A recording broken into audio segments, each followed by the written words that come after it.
जो हमने पहले बयानात सुनवाए, पीपल्स पार्टी और नून लीग ऐसे एक दूसरे को तनकीद का निशाना बना रहे हैं जैसे यही दोनों एक दूसरे की ऑपोजिशन है इस मुल्क में। सो ये सिर्फ आज़ाद कश्मीर के इंतखाबात की कैंपेन की हद तक है या आप समझते हैं कि दोनों जमातें एक दूसरे को एक्सपोज करने पर तुल गई हैं? अब नहीं, देखिए, आपने देखा पहले गिलगित बल्तिस्तान में भी दोनों ने एक दूसरे के ऊपर जिस किस्म के इल्जामात लगाए, बाद में सारे ओहदे आपस में बांट लिए। कोई ऑपोजिशन लीडर बन गया, कोई डिप्टी स्पीकर बन गया, कोई वज़ीर आला बन गया, किसी के गवर्नर के लगने की बात हो रही है। तो वो मुझे तो वैसे ही लग रहा है। और वंस अगेन आज़ाद कश्मीर के अंदर भी कल भी एक दो चैनल्स पे बात हो रही थी और ये तनकीद भी हो रही है कि जी ये नूरा कुश्ती कर रहे। पर मेरे ख्याल में जिस लेवल के ऊपर ये चीजें लेके गए, ये तो नूरा कुश्ती से भी कोई आगे का लेवल है। अगर नूरा अगर जिंदा है अभी कहीं पे, उसने इनके ऊपर हत्या के इज्जत का दावा कर देना कि भाई ऐसी कुश्ती तो मैंने भी कभी नहीं की, उसमें भी थोड़ी बहुत संजीदगी होती थी। तो मुझे नहीं लगता कि ये एक दूसरे को एक्सपोज करने की बात हो रही है। लेकिन इसमें जो एक सीरियस और संजीदा चीज है, एक तरफ आप आजाद कश्मीर के हालात देखें, वहां पे एक बहरानी कैफियत है, वहां पे पीपल्स पार्टी की हुकूमत है, वहां पे इस वक्त जो सूरत हाल है कि हम 3 मरहलों में इलेक्शंस करवा रहे हैं, लेकिन वही यहाँ पे रवायती सियासत हो रही है, एक दूसरे पे इल्जामात लगाए जा रहे हैं, किसी को स्टेज पे बुलवा के भंगड़ा डलवाया जा रहा है। वो संजीदगी आपको नजर नहीं आती। एक ऐसा खिता जहाँ पे काफी ज्यादा इस वक्त पोलिटिकल मसाइल हैं और उनको हल करने के बजाय वो मसाइल कैसे हल करेंगे, वही रवायती जो पाकिस्तान की सियासत में होता है कि एक दूसरे पे इल्जामात, अनफॉर्चुनेटली वही चीज इधर हमें दोबारा नजर आ रही है। एहतशाम साहब, ये कहीं दोनों जमातों की असल जो आज़ाद कश्मीर में सिचुएशन है उससे तवज्जो हटाने की साजिश तो नहीं है? क्योंकि एक बहस ये है कि जो भी एहतजाज था या सूरत हाल थी उसको मिस हैंडल किया गया। दूसरा, ये नूरा कुश्ती तो माजी में भी हमने देखी है, जैसे अतर साहब ने बात की, लेकिन अरबों रुपए की करप्शन का बरह रास्त इल्ज़ाम राना सनाउल्लाह साहब की तरफ से पीपल्स पार्टी की सिंध हुकूमत पर लगाना, ये कितना सिग्निफिकेंट है आपकी नज़र में? दयानतदारी से अगर अब साहब मुझसे पूछें तो मुझे इस पर कोई हैरत नहीं हो रही। लेकिन ये डे 1 से इकट्ठे हैं, PDM 1, PDM 2 और फिर उसके बाद ये हुकूमत जो चल रही है।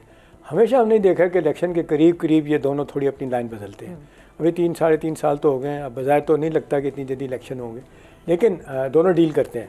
अब आप सबको पता है कि जब GB हुकूमत बनानी थी तो बिलावल कहते थे हम बनाएंगे। अब बहुत पहले बात हो चुकी थी कि अब आज़ाद कश्मीर में भी वही हुकूमत बनाएंगे। तो ये उनको एक जिसको कहना चाहिए ऑफ रैम उनको मिली हुई है, वहाँ पे आसानी से हुकूमत बनाएंगे। बाकी सवाल ये रहा कि निचली लेवल पे एक दूसरे को एक्यूज़ करते रहेंगे। बिलावल भुट्टो ने आपने देखा कि जी एक वो बंदा लाहौर में जो बंदा बैठा हुआ आज़ाद कश्मीर का प्रेसिडेंट प्राइम मिनिस्टर बनना चाहता है, इस तरह के एक आध बयान उन्होंने भी दिया, मरियम नवाज़ ने भी शायद इनडायरेक्टली दिया। लेकिन इनके मफादात एक हैं। देखिए मफादात एक हैं, PTI इनको सबको पता है कि भी मुश्तरका दुश्मन वही है। लेकिन अरबों हम लोग बड़े इम्यून तो हो गए हैं करप्शन, सियासतदानों पे इल्ज़ामात तो लगते रहते हैं क्योंकि उनके साथ पॉलिटिकल विक्टिमाइजेशन होती है। जब वो अपोजिशन में हो तो उसके ऊपर भी पर्दा पड़ जाता है कि क्या कितना संजीदा लिया जाना चाहिए। ये तो अमाउंट कोट करते हुए राना साहब बता रहे हैं कितने की करप्शन हुई। नहीं तो फिर राना साहब को चाहिए ना कि केस उनके बना के नैब में ले जाएं।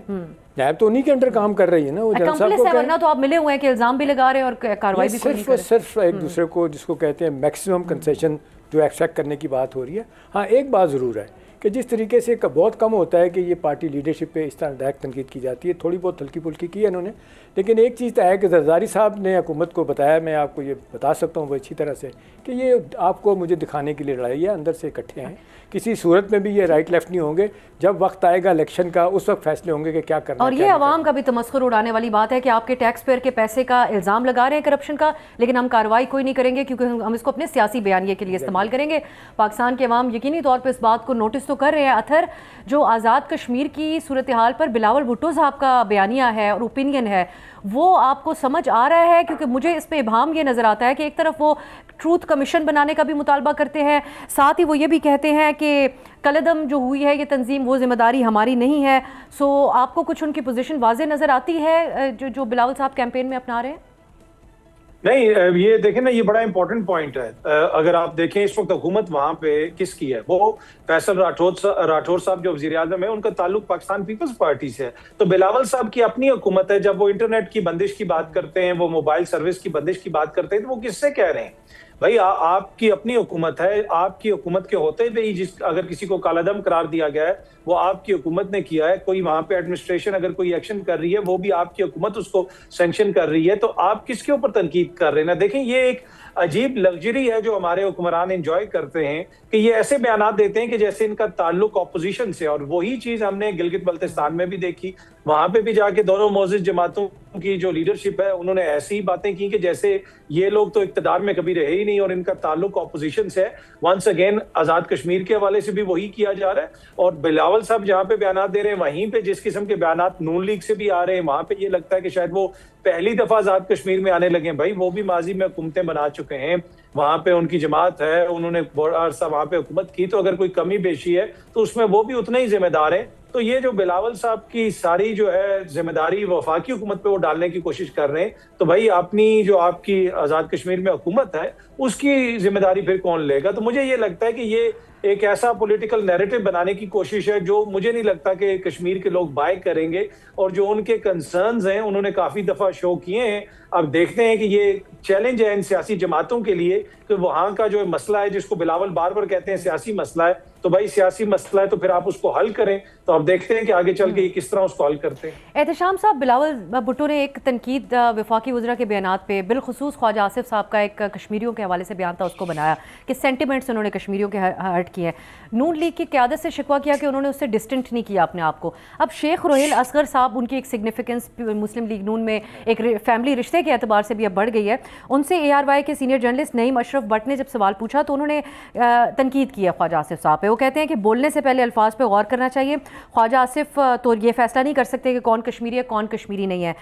आपकी नज़र में एहतशाम साहब, इस तंजीम को कलअदम करके इंतहाई संगीन हमारे इल्ज़ामात भी हैं इनके ऊपर, हर मीडिया में हर जगह ब्रॉडकास्ट हुए हैं, अब उसके ऊपर कमीशन बनाने का बिलावल साहब का ख्वाब वो मुतालबा हो, या पहले हम उनके साथ जो मुआहदे करते रहे और इतने संगीन इकदाम भी बाद में उठाया, एक इंतहाई एक कदम उठा के उनको कलअदम करार दिया, इस मामले की कल मिस हैंडलिंग के बाद मिस हैंडलिंग हुई आपकी नज़र में? देखिए, बुनियादी चीज़ तो जो पहले बात हो रही थी ना, आप सब देखें कि बड़ी शॉर्ट लिव्ड मेमोरी हमारे लोगों की, लोग भूल जाते हैं। अगर आपको याद होगा जब पनामा आया था तो बड़े वाज़े तौर पे एक दिन तकरीर करते हुए असम्बली में ख्वाजा आसिफ ने नवाज शरीफ साहब को कहा था, मियाँ साहब 3-4 दिन की गल है, लोगों ने भूल जाना। अब देखिए, लोग भूल जाते हैं, हमारे लोग इतना याद नहीं रखते। आप, मैं और अथर, बाकी लोग लगे रहते हैं कि जो भी सो कॉल्ड अपना काम करना है। देखिए, जहाँ सूरत हाल ख़राब होगी है, इससे तो जिसको कहते हैं आप जान छुड़ाने की कोशिश करें तो अच्छी बात नहीं। तो देखिए, इस यहाँ तो सेंसिबली इनको इस्तेमाल करना चाहिए सारी बातों को। पहली तो बात यह कि सारी सियासी जमातें बैठ के फैसला करें क्या करना है।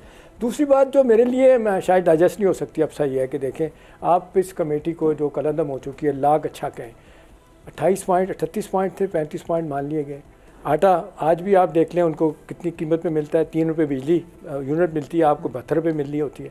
इसके अलावा बहुत सारे कंसेशन। अब जो सुई अटकी हुई है वो है 13 लाख 12 सीटें जो महाजर सीटें। भाई वो लोग जो बहुत ज़्यादा जिन्होंने कुर्बानियाँ दी हैं, कश्मीर से होके आए, मेरे रिश्तेदार अजीज़ जम्मू से श्रीनगर से आए हैं, अपना बहुत कुछ लुटा के आए। भाई आप वन गो में कहते हैं इनको ख़त्म कर दें। अच्छा, मान लीजिए अगर आप कहते हैं आवाम की ख्वाहिश है, कश्मीर से है, मेरा नहीं है, मेरा नहीं है, लेकिन मेरे रिश्तेदार हैं। ठीक है, मैंने कहा ख्वाजा आसिफ साहब को ना मालूम हो, वो तो उनको भी कहेंगे ये भी कश्मीरी नहीं। अच्छा, वो आजकल सर्टिफिकेट्स दे रहे हैं। देखिए, अब बात यह ना कि सूरत हाल जितनी तेज़ी के साथ बिगड़ रही है, इसके लिए तो ज़रूरी है, पहला जो अथर बात कर रहे हैं कि जिम्मेदारी तो पीपल्स पार्टी की बनती है। अच्छा भाई, आप अपने तौर पे फैसला करें, आपको गोल में इस कॉन्फ्रेंस बुला लें, सियासी जमातों को लेके आएँ, भले रास्ते रुके हुए हैं, मसाइल हैं, मुश्किलात हैं, लेकिन आप देख लें एक जिस बात पे कलअदम उनको करार दिया गया वो यही थी कि जी ये 12 सीटें आप इलेक्शन कल जीत जाएं, उसके बाद आप जीत के आ जाते हैं तो आप उसको चेंज कर लें, वो नहीं कर रहे। दूसरी मेरे ख्याल इंपॉर्टेंट बात यह है कि ये जो मैसेजिंग और सिग्नलिंग बाहर की दुनिया में हो रही अच्छी नहीं है। हमारी देखना है GP में जो हालात हुए थे, जो अभी देखें GP के लोगों ने भी फेक दफ़ा कहना शुरू कर दिया जी सूबा बना दें। कश्मीर की जो सूरत हाल देखें, इससे हिंदुस्तान का मौक़िफ़ मजबूत होता है, ठीक है ना। 370 और 35A के बाद वो कहते हैं जी क्या हमने यूनियन टेरिटरी में उनको शामिल कर लिया, तो ये भी उन्हीं के साथ ही वही काम कर रहे हैं। तो मेरा ख्याल है सेंस प्रिवेल करनी चाहिए सियासी लीडरों को, बजाय इसके कि अपने सेटल करें स्कोर जाके एक दूसरे को गालियाँ निकाल के, आप ये मसले का हल तो तलाश करें क्या है, वो नहीं कर रहे। सब्सक्राइब करें और बेल दबाएं ताकि कोई खबर रह न जाए।